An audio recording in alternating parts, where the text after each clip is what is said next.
Hey y'all, Christina Albino here with FindView Marketing. Welcome to the first and what will now be our monthly video series discussing all things marketing, big and small. As you can see, I've ditched our traditional brand teal and orange for black and orange in honor of Halloween.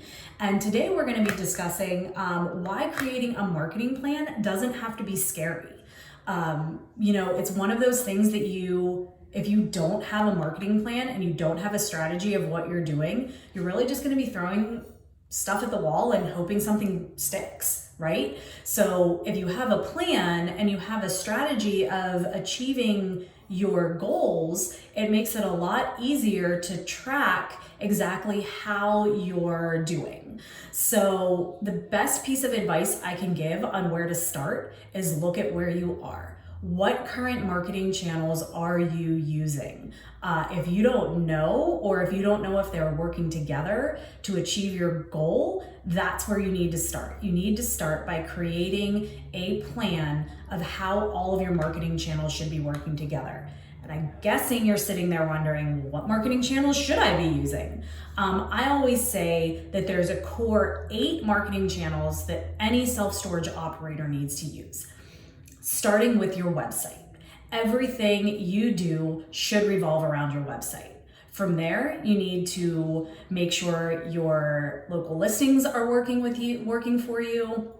Reputation management, are you asking for and responding to reviews? Content marketing, are you adding more content to your website, or did you write the content on your website 3 years ago and haven't touched it again? If that's the case, you need to go write some new content, because search has changed, the way people search has changed, and so you need to be making sure that your content's keeping up with it. Search engine marketing, Google AdWords, pay-per-click, yes, that's an additional spend, but when you're trying to drive traffic quickly and maybe get just a couple additional rentals a month to lease up your facility, it's a great way to go and a great place to spend money, as long as you're making sure that you're not overspending and hitting your targets and goals.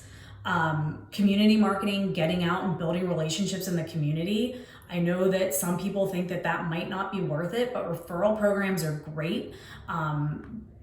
Other, apartment managers in the area, great target. Curb appeal. Something that we don't talk about in marketing enough is curb appeal. What does your property look like when somebody first steps onto the facility? What is their first impression? Remember, you never get a second chance to make a first impression, so make a good one. And then finally, social media.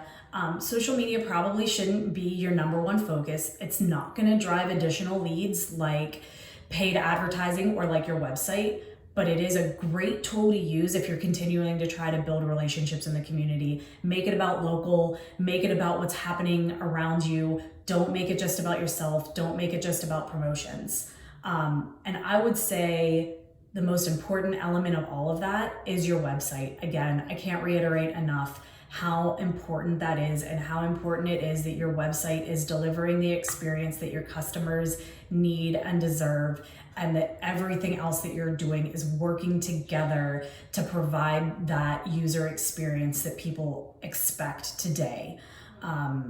We want convenience, we want fast, we want easy, we want somebody to educate us so that we can go do our research on our own. So all of those channels need to be working together to do that. If you want to learn more about creating a marketing plan and making sure that it's not scary and join us in celebrating Halloween, check out our blog that will give you a lot more details. So thanks, and see you next month.